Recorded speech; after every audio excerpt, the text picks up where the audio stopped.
Hier geht es nicht nur ums Deutschlernen, sondern ums Dranbleiben, Verstehen und sich wohlfühlen mit der Sprache. Heute habe ich ein super praktisches Thema für dich, wie du Deutsch ganz einfach in deinen Alltag integrieren kannst und das ohne extra Zeit. Du brauchst also keine neuen Stunden im Kalender, sondern nur ein bisschen Kreativität. Ich zeige dir, wie du mit wenigen Minuten am Tag viel erreichen kannst. Ganz entspannt. Teil 1. Warum Zeitmangel kein Hindernis sein muss. Viele sagen, ich habe keine Zeit zum Deutschlernen. Und ja, unser Alltag ist voll. Arbeit, Familie, Haushalt, Termine. Aber du brauchst nicht jeden Tag eine Stunde, um besser zu werden. Oft reicht schon ein kurzer Moment, wenn du ihn bewusst nutzt. Du musst nicht lernen wie in der Schule, sondern du musst der Sprache begegnen. Und das geht überall.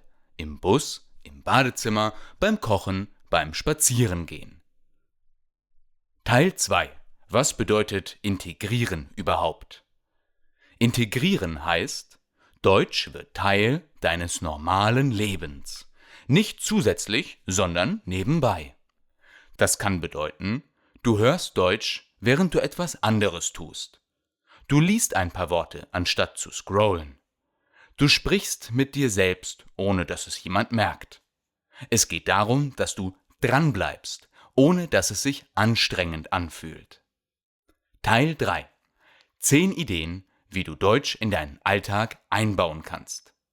Hier sind 10 einfache Tipps, die du direkt umsetzen kannst.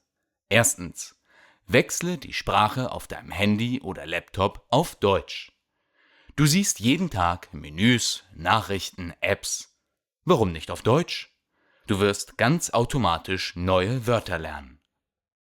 Zweitens. Hör Podcasts oder YouTube auf Deutsch, beim Putzen oder Spazierengehen.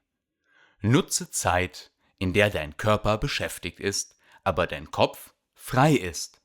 Ideal für Kochen, Sport, Wäsche, Autofahren. Tipp: Hör Folgen mehrmals. Das trainiert dein Ohr.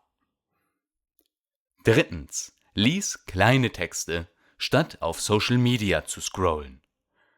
Du wartest beim Arzt, an der Kasse, in der U-Bahn. Öffne eine Sprachlern-App, lies einen Mini-Dialog oder eine kurze Nachricht auf Deutsch. Viertens. Sprich mit dir selbst, laut oder im Kopf. Du kochst? Erzähl auf Deutsch, was du gerade machst. Du gehst spazieren? Beschreibe, was du siehst.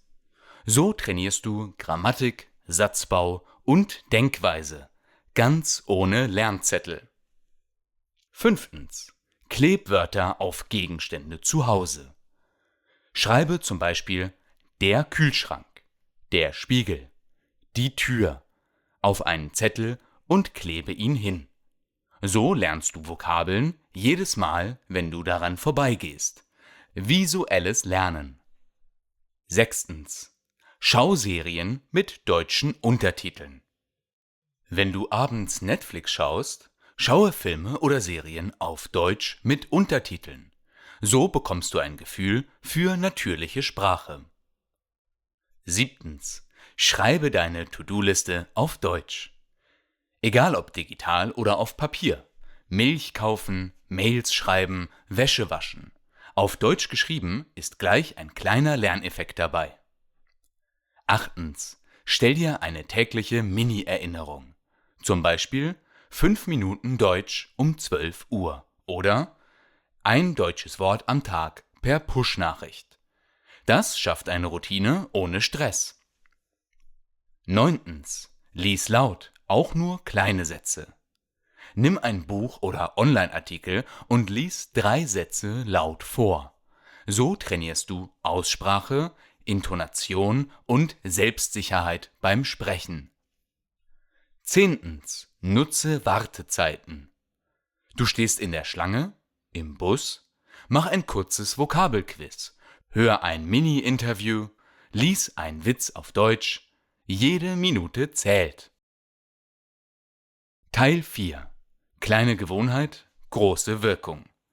Das Wichtigste ist, mach es regelmäßig.